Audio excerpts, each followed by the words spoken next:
Alors on va aller chercher quelques images sur le web et on va les mettre dans le document. Comme ça, vous allez comprendre à quoi ça sert ces rectangles roses qu'on voit là. Ils sont là pour vous aider. Et par la même occasion, voilà, on va charger des images JPEG dans le document InDesign et on va voir comment on peut faire pour d'un coup, de manière automatisée, enfin presque d'un coup, en deux coups en fait, de manière presque automatisée, transformer tous les JPEG du document en version PSD, parce que ce serait quand même vachement pratique que toutes les images soient en PSD, alors que pour l'instant, la plupart des images sont en JPEG. Dans la palette lien, vous avez certains dossiers qui apparaissent. Là, c'est juste quand l'image est utilisée à deux endroits du document. Page 2, gabarit D. Voilà, c'est ça en fait. Quand les dossiers, page 2, page 5, gabarit D, l'image du crocodile ici est utilisée à différents endroits. Donc c'est ça les petits dossiers dans la palette lien. Mais en tout cas, on remarque que la plupart des images sont en JPEG. Et plutôt que de tout transformer en PSD manuellement, chaque image comme on vient de faire, vous allez faire ça manuellement, automatiquement je veux dire, vous allez voir, ça va être facile. Alors on va faire un petit tour sur le web et vous allez chercher le moteur de recherche Bing, bing.com. Pourquoi Bing et pourquoi pas Google? Parce que dans Google, pour avoir les images en haute définition, ça devient difficile. Ils ont enlevé le bouton suite à un problème juridique avec une banque d'images qui s'appelle Getty, qui a fait un procès à Google, qui a menacé en tout cas. Google a retiré le bouton qui permet d'afficher les images en haute définition. Et donc, dans Bing, ce n'est pas encore le cas. Donc, on va faire une recherche.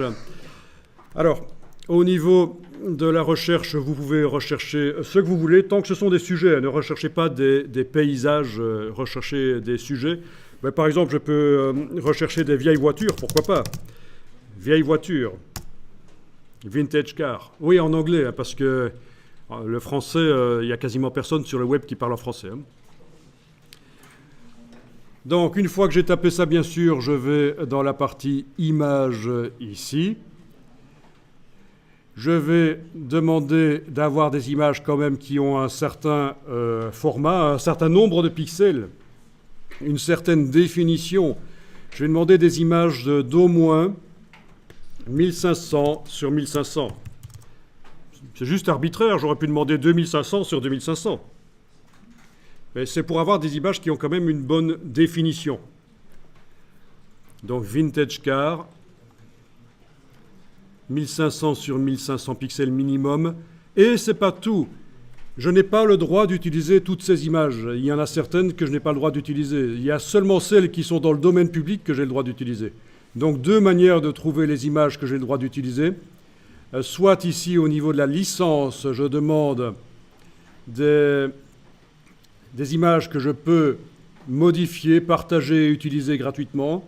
Ou alors, dans la recherche ici, entre guillemets, j'indique ceci exactement.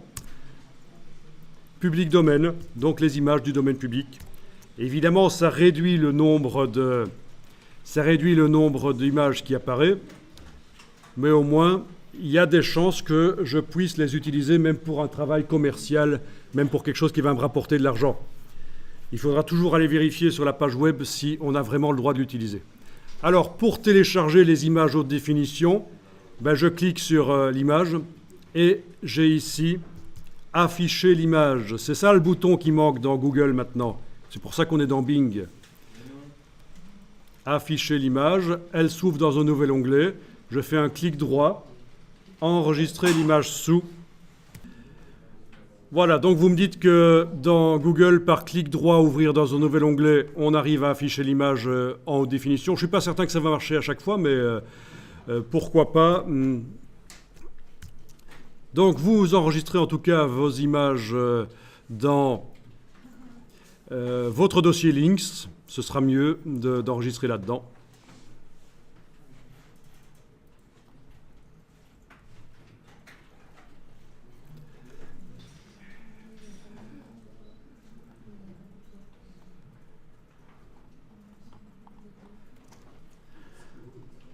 Bon, il y a certaines images qui vous amènent vers des sites, c'est pas intéressant. En tout cas, prenez-en 4-5 d'images comme ça. Du même sujet.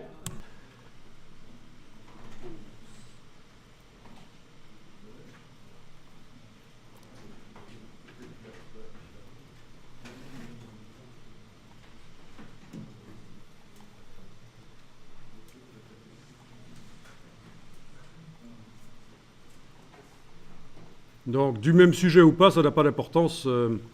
Ici, c'est vraiment pour avoir des images, mais avec des images qui ne montrent pas un paysage. Il faut qu'il y ait quand même un sujet principal. Peu importe le sujet, mais il faut qu'il y ait un sujet principal dans l'image. Sinon, pour l'explication pour la suite, ça va être difficile.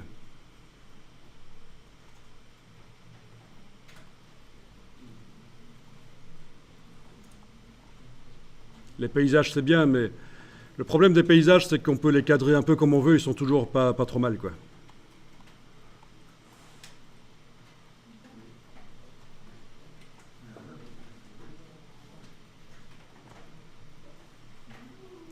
Voilà, une fois que vous avez vos images, on va les mettre dans InDesign. Et on va aller travailler sur une nouvelle double page. Vous voyez que dans le document, là, il n'y a que les pages 2 à 7 qui ont été travaillées. On va aller double-cliquer sur la page 8 dans la palette des pages.